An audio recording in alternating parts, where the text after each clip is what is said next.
에스겔 15장 1절에서 8절 말씀을 통해서 포도나무에 바라는 것, 하나님이 바라시는 것을 말씀하시는 것입니다. 어제 가나와 까메론의 음물이 새롭게 시작이 됐어요. 그래서 가나는 50번째 음물을 파게 됐고요. 까메론은 19번째 음물을 파게 되었습니다. 그래서 또 하나가 끝나고 나서 하나님 이제 조금 쉬었다가 팔까요? 그랬더니 그냥 팔아 그러셔가지고 그냥 어저께 가나와 까메론에 돈을 보내서 음물을 다시 시작을 합니다. 그러니까 여러분 기도해 주시고 잘 마무리가 될 수 있도록 이렇게 해 주시기 바랍니다. 음물을 파면서 전에도 말씀드렸지만 참 여러 가지 사연을 만나는 많은 분들을 만나게 돼요. 어떤 분들은 손자가 100일이 돼서 그를 판 분도 계시고, 또 어떤 분은 남편이 천국에 가시면서 조의금으로 그 음물을 파고 싶다 그래서 판 분도 계시고, 또 하늘나라를 눈앞에 두고 내가 이 땅에 생명이 얼마 남지 않음을 아시고 음물을 파서 그 음물이 안성되는 모습도 보고, 여러 가지 사연을 가지고 음물을 파는데, 요번에 50번째 파는 분은 그냥 옛날에 꼭 팠던 분이 파더라고요. 파서 그냥 잊어버리고 있다가 요번에 아들이 고3이래요. 그래서 음물을 하나님 앞에 하나 파야 되겠다 그렇게 생각을 해서 음물을 파신다 그러고, 까메룬에 파는 분도 옛날에 가나에 음물을 하나 판 분인데, 목사님 돈을 모아서 음물을 하나 더 팔라고 하니까 안 되겠어요. 그냥 저지를 거예요 그러더라고요. 그래서 그래 집사님 그냥 저질러라 내가 그랬더니, 돈을 먼저 저질러서 보내놓고 해야지 일이 되지 돈을 모아서 하려고 그러니까 돈이 안 모아진다는 거예요.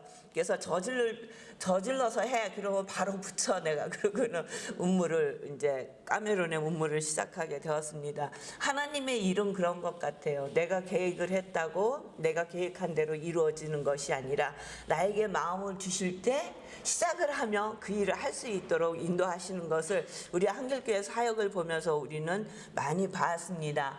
하나님은 이스라엘 백성을 포도나무에 많이 비유를 하십니다. 시편 80편 8절에 보면 주께서 한 포도나무를 애굽에서 가져다가 민족들을 쫓아내시고 그것을 심으셨나이다. 근데 그를 심으시는데 그냥 심으신 게 아니에요. 애굽에서 한 포도나무를 가지고 가나안의 민족들을 쫓아내시고 그곳에 심으셨다고 말씀하십니다. 근데 그곳에 그냥 갖다 심으신 것이 아니라 땅을 파서 돌을 제거하고 아주 좋은 극상품 포도나무를 심으셨다고 이사야 5장 2절에 말씀하고 계세요. 그러니까 그냥 푹 갖다 가나안 땅에 심으신 게 아니라 이스라엘 민족은 젖과 꿀이 흐르는 땅으로 인도하시면서 그 땅에 돌을 제거하시고 그들이 가서 정말 극상품 포도나무로 거기에 숨기실 수 있도록 그곳에 심으셨다고 말씀을 하시는 거예요. 하나님은 극상품 포도나무를 심으시면서 뭐를 기대하셨을까요? 좋은 포도나무가 포도를 기도하시겠죠. 열매를 기대하신 것입니다. 근데 그들은 좋은 열매를 맺지 못했어요. 우리 20장으로 한번 뒤로 돌아가 보겠습니다. 어떤 열매를 맺었는지 20장 5절 6절 우리 함께 봉독합니다. 시작. 이르라 주 여호와께서 이같이 말씀하시니라. 옛날에 내가 이스라엘을 택하고 야곱의 집의 후예를 향하여 내 손을 들어 맹세하고 애굽 땅에서 그들에게 나타나 맹세하여 이르기를 나는 여호와 너희 하나님이라 하였노라. 그날에 내가 내 손을 들어 그들에게 맹세하기를 애굽 땅에서 인도하여 내어 그들을 위하여 찾아두었던 땅 곧 젖과 꿀이 흐르는 땅이요 모든 땅 중에 아름다운 곳에 이르게 하리라 하고. 아멘. 뭐라고요? 젖과 꿀이 흐르는 땅, 가장 아름다운 땅에 그들을 심으신다고 말씀하고 있어요. 그랬는데 그들의 삶은 어땠는가? 20장 21절 보세요. 21절 우리 함께 봉독합니다. 시작. 그러나 그들의 자손이 내게 반역하여 사람이 지켜 행하며 그로 말미암아 삶을 얻을 나의 율례를 따르지 아니하며 나의 규례를 지켜 행하지 아니하고 나의 안식일을 더럽힌지라. 이에 내가 이르기를 내가 광야에서 그들에게 내 분노를 쏟으며 그들에게 내 진노를 이루리라 하였으니라. 아멘. 이들이 애굽에서 나와서 강야를 출애굽할 때부터 하나님 앞에 반역하는 거예요. 하나님의 율례를 따르지 않는 거예요. 규례를 지키지 않냐고 안식일을 더럽혔는데, 그게 광야에서뿐만 아니라 가나안 땅에 들어가서 하나님께서 돌을 제거하고 극상품 포도나무를 심으셨음에도 불구하고 그들이 하나님 앞에 하나님의 율례를 지키지 않았다는 거예요. 하나님의 안식일을 온전히 지키지 아니하였다고 말씀하고 계세요. 그러니까 하나님은 그들을 통해서 극상품 포도나무를 심으시면서 그들에게 아름다운 열매를 원하셨는데, 그들은 아름다운 열매로 하나님 앞에 영광 돌리지 못했다는 거예요. 오늘 15장의 모습이 포도나무 상태를 이야기하는 거야. 너희들의 상태가 어떤 상태인지 한번 보려느냐? 그래서 15장에 말씀하시는 거야. 인자야, 포도나무가 모든 나무보다 나은 것이 무엇이냐? 숲속의 여러 나무 가운데 있는 그 포도나무 가지가 나은 것이 무엇이냐? 그렇죠? 포도나무가 숲속에서 어떤 나무보다 나아요. 낫지 못하잖아요.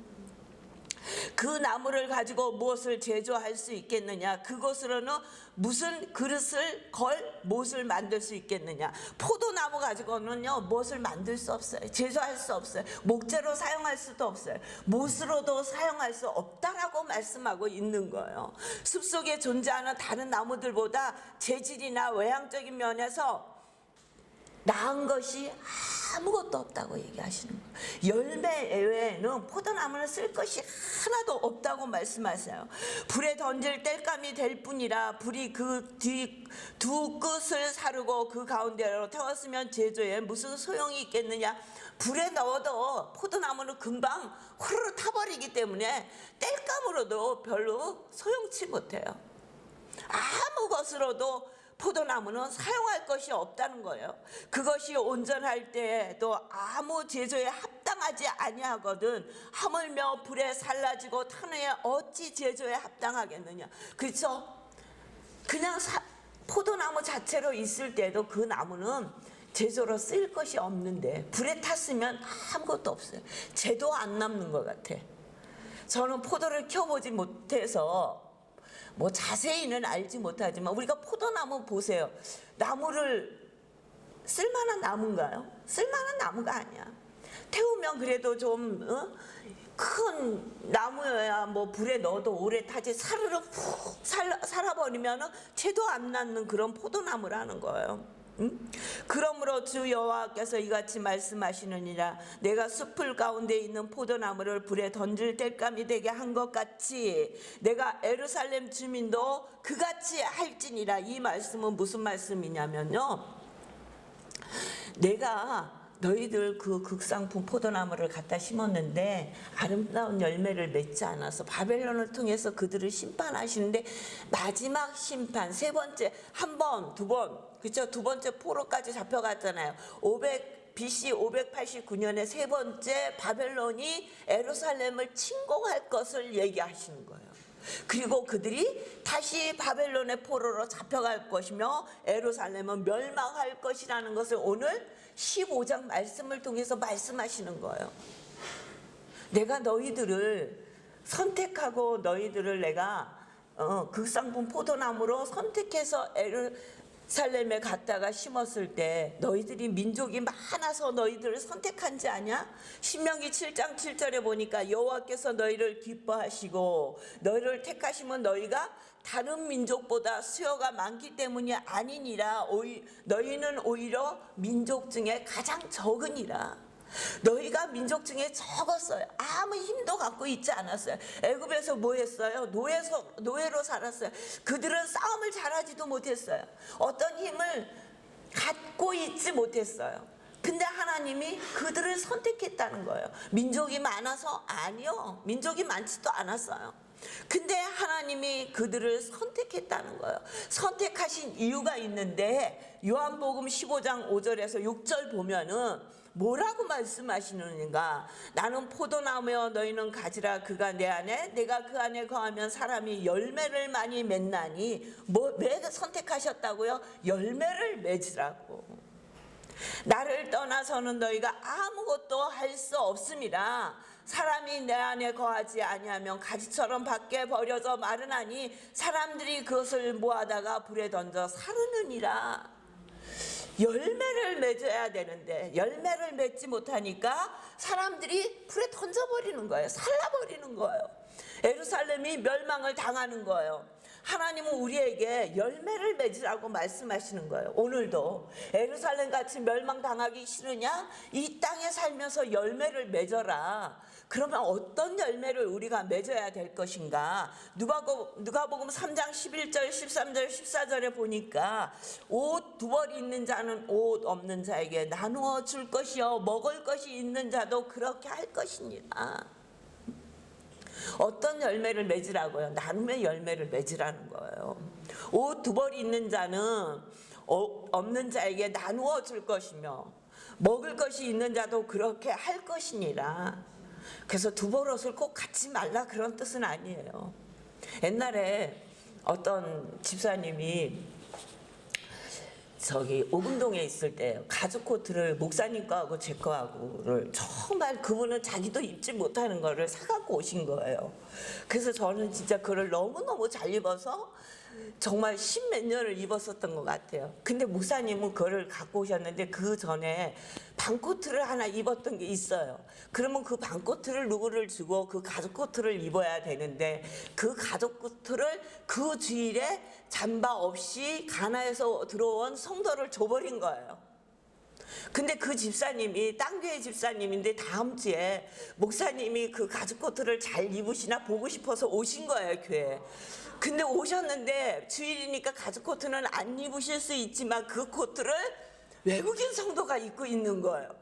이분이 충격을 받아가지고 깜짝 놀라셔가지고 그냥 가만히 속으로 생각하신 게 아니라 목사님 저 가죽 코트가 제가 지난주에 갖다 드린 건가요? 그러니까 목사님 그거 집사님이 갖고 왔는데 세상에 때마침 그 성도가 잠바가 없이 이 추운데 와서 내가 너무 감사해서 집사님은 어떻게 그렇게 알고 이거를 갖고 왔나 싶어서 얼른 줬지.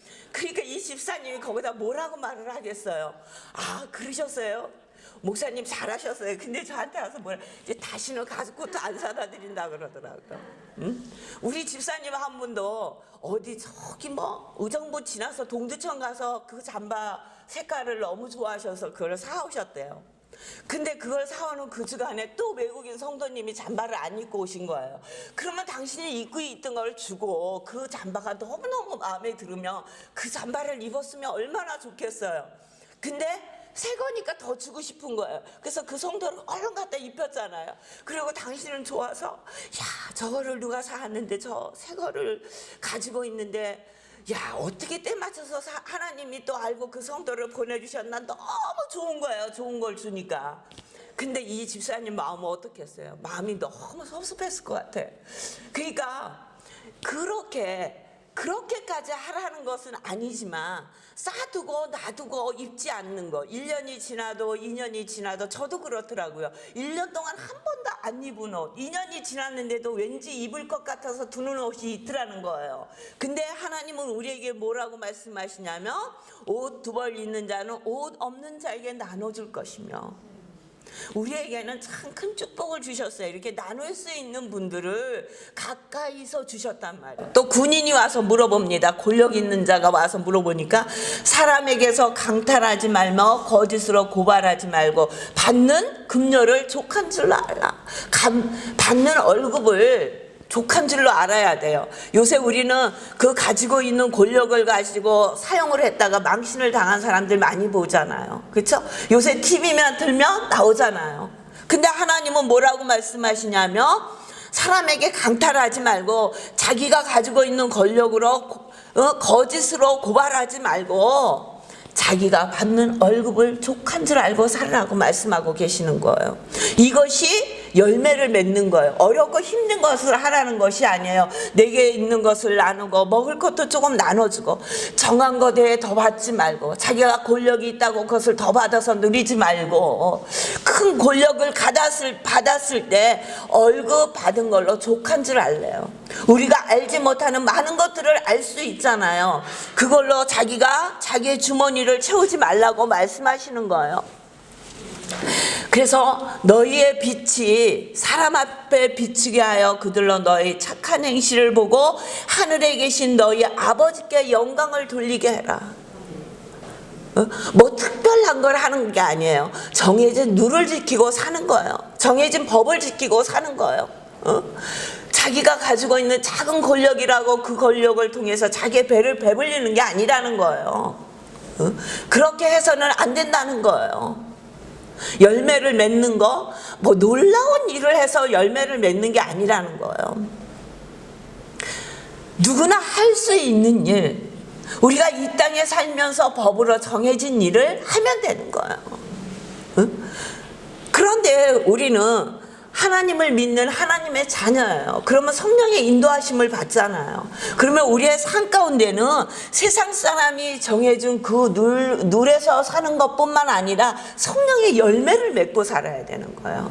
성령의 열매는 뭐예요? 갈라디아서 5장 22절 23절을 보면은 9가지 성령의 열매가 나와요. 사랑, 희락, 화평, 오래 참음, 자비, 양성, 충성, 온유, 절제. 온유와 절제, 사랑하는 거, 기쁘게 사는 거, 화평을 누리는 거, 무슨 일에 좀 참는 거, 자비와 양선을 베푸는 거, 충성, 온유와 절제. 절제, 요새는 코로나 시대에 절제를 좀 해야 돼요. 우리가 만나는 것도 절제하잖아요. 5인 이상 만나지 말라고 하니까 절제하잖아요. 많은 삶에 절제를 해야 되는 거예요. 요새 교회에서 터지는 일들이 뭐예요? 저는 이 절제를 하지 못해서 교회에서 터진다고 생각해요. 소그룹 하지 말라고 얘기하잖아요. 성가대 하지 말라고 얘기하잖아요. 소그룹을 하면 거기서 그룹만 하고 끝나냐고요. 소그룹 하면 가까이서 얘기를 하게 돼 있는 거예요. 응? 그러면 그것만 하면 괜찮은데 그걸 하고 나면 꼭 같이 식사를 하잖아요. 우리는 소그룹이니까 몇 명이니까 괜찮을 거야. 그리고 주일날 식사하면 그것이 터지면 교회 이름이 뜨는 거예요. 우리 교회는 다행히도 뭐 그런 소그룹을 하지도 않고 평상시에도 단 우리 교회가 잘했던 것은 우리는 점심을 참 맛있게 먹었어요. 2부 예배 성도들에게는 우리 그 주일날 함께 나누는 점심 식사가 일주일의 영양식이었어요. 근데 우리는 이거를 하지 못해요, 지금. 왜냐? 절제해야 해요. 하는 거 하고 싶어도 절제해야 하는 거예요. 응? 우리 외국인 성도들은 어떤 분이 그러더라고요. 코로나 때문에 외국인들 만나 예배 드린 게 위험하지 않느냐고. 우리 외국인 성도들이요 더 검사해요. 일주일에 어느 공장에서 일주일에 한 번씩 월요일날 출근하자마자 코로나 검사해요. 전체적으로 검사할 적도 있어요. 우리 성도들은 전체적으로 다 검사를 했어요. 그리고 조금만 몸이 이상하면 주일날 오지 않아요. 먼데 있는 성도 주일날 예배드리고 싶어도 나오지 못해요. 얼마나 이게 힘들고 어려운 절제인지 몰라요. 저는 주일날 아침에 일찍 집에서 이제 나와서 교회 일찍 와요. 우리는 교회 일찍 와서 오면 아침도 제대로 못 먹고 와요. 아침에 뭐 그냥 뭐 커피 한 잔 먹고 오든지 그렇게 와서는 이제 하루 종일 있잖아요. 옛날에 점심을 같이 먹으니까 교회에서 점심을 먹을 수 있어서 그렇게 힘이 드는지 몰랐어요. 근데 요새는 점심을 못 먹잖아요. 그러니까 어느 날 이 앞에 GS25에서 김밥을 사다 줬는데 김밥을 못 먹겠더라고요. 그거를. 인스턴트 식품을 잘 안 먹던 사람이라 그걸 못 먹겠더라고요. 근데 요 근래는 어떤 성도님이 꼭 점심 도시락을 싸다 주세요. 그래서 점심을 먹어요. 그러고 나니까 좀 이제 지고 몸이 월요일 날 힘이 좀 나는 거예요. 그렇지 않으면 월요일 날 너무너무 힘이 들어서 모든 스케줄을, 월요일 날은 목회자들 쉬는 날이기도 하지만 스케줄이 있는데 그 스케줄을 감당할 수가 없었어요. 근데 요새는 그래도 괜찮은 거예요. 그런데 주일날 예배 끝나고 나면 식사하자고 하시는 성도님들이 계세요. 목사님 어떻게 점심 식사 못하고 여기 앞에 여기 바로 설렁탕집 있으니까 가서 드세요. 안 먹어요. 왜 안 먹는지 알아요? 혹여나 교회에 누가 될까 봐. 여러분, 혹시 우리 교회는 그런 일이 없지만 혹시 주일날 누군가와 같이 성도들끼리 식사하고 싶어도 절대 주일날은 하지 마세요. 왜냐하면 교회하고 연관이 되기 때문에. 이것 또한 성령의 열매예요. 절대 그렇게 하지 않아요. 그랬더니 하나님이 아시고 도시락을 싸다 주시더라고요. 그래서 요새 도시락을 잘 먹고 있어요. 점심 예배 다 끝나고 나면 1시 예배 드리기 전에 그 시간에 목사님하고 저하고 이제 도시락을 먹고, 그렇게 하니까 보통 한 3시, 4시까지 저희가 교회에 있는데 가서 저녁에 이제 늦게 저녁 간단하게 먹으면 그냥 얼마나 편안하고 좋은지 모르겠어요. 제가 이 말씀을 드리는 것은 교회이기 때문에 더 이렇게 어렵고 힘들 때 절제를 해야 된다는 거예요. 우리 교회가 코로나 때문에 나라에서 법적으로 예배를 드리지 마세요 소리만 하면 예배를 모여서 예배를 드리지 않아요. 다행히도 우리 일부 예배는 뭐 이렇게 유튜브를 통해서도 설교를 하고 실시간으로도 하고 그랬어요. 2부 예배 성도들은 뭐 줌을 해볼까 하고 시작을 해봐도 잘 안 되고 그게 잘 잡히질 않는 거예요. 예배를 드릴 수가 없는 거예요. 그러니까 각자 개인이 예배를 집에서 기도를 해라. 그런데 그게 되냔 말이에요. 그럼에도 불구하고 예배를 드리지 않았던 것은 이것도 온유와 절제의 모습이라고 생각을 합니다. 그러니까 이 동네 주민들이 얼마나 걱정을 했겠어요. 저 외국인이 모이는 교회, 또 길가니까. 그런데 그런 얘기만 있으면 예배를 드리지 않습니다. 그리고 밖에다 써붙이잖아요. 예배를 드리고 싶은 마음이 얼마나 강하게 일어나는지 몰라요. 절제하기 힘들어요. 근데 그걸 써붙이고 계속 그거를 지켰더니 동네 주민들이 우리가 지금 이렇게 예배를 드려도 목사님 예배를 드리시니까 얼마나 다행인지 몰라요. 그렇게 말씀을 해주시는 거예요. 목사님 예배를 드리시니까 다행이에요. 감사하네요. 아니 그분이 뭐가 다행이고 뭐가 감사해요. 근데 그렇게 말씀을 해주시는 거예요. 이것이 그들에게 보여지지 않는 성령의 열매를 그들에게 나타내 주는 거예요. 대단한 일을 해서 뭐 대단한 걸 나누어서 우리가 하나님의 영광을 드러내고 이 땅의 빛과 소금의 역할을 감당하는 것이 아니라, 포도의 열매를 주렁주렁 맺는 것이 아니라 이렇게 작은 일들 가운데 이루어지는 거라는 거예요. 하나님 앞에 예배 드리는 거, 이렇게 함께 모여 예배 드리는 거, 우리는 코로나를 통해서 이 시간이 얼마나 귀하고 복된 시간인지 우리가 알고 있잖아요. 이 시간에 온 마음을 다해서 하나님을 찬양하고 함께 얼굴과 얼굴을 대하며 눈과 눈을 마주치며 예배 드린다는 것이 얼마나 감사한 일인지. 혼자 서서 여기서 아무리 온라인으로 예배를 드려도 여기 서서 설교할 때 하고 여러분들의 얼굴을 대하며 눈을 마주보며 설교할 때 하고는 상상할 수 없는 차이가 있는 거예요. 인원이 얼마가 됐던 이런 모든 것들이 이렇게 어렵고 힘든 그런 가정들을 겪는 것은 우리를 통해서 성령의 열매가 나타나게 하려고 하는 것이라는 거예요. 포도나무의 열매가, 하나님은 극상품 포도나무를 이 땅에 심으셨다는 거예요. 좋은 포도나무의 열매를 맺기를 원하셔서 아주 좋은 포도나무를 심으셨어요. 저는 그 포도나무가, 극상품 포도나무가 예수 그리스도이심을 믿습니다. 그래서 그분은 우리의 모든 죄악을 십자가에서 담당하시고 십자가에서 물 한 방울 피 한 방울 남김없이 쏟으시고 죽으시고 사흘 만에 부활하셔서 지금도 하나님 우편에서 우리를 위해서 간구하신다고 말씀하고 계세요.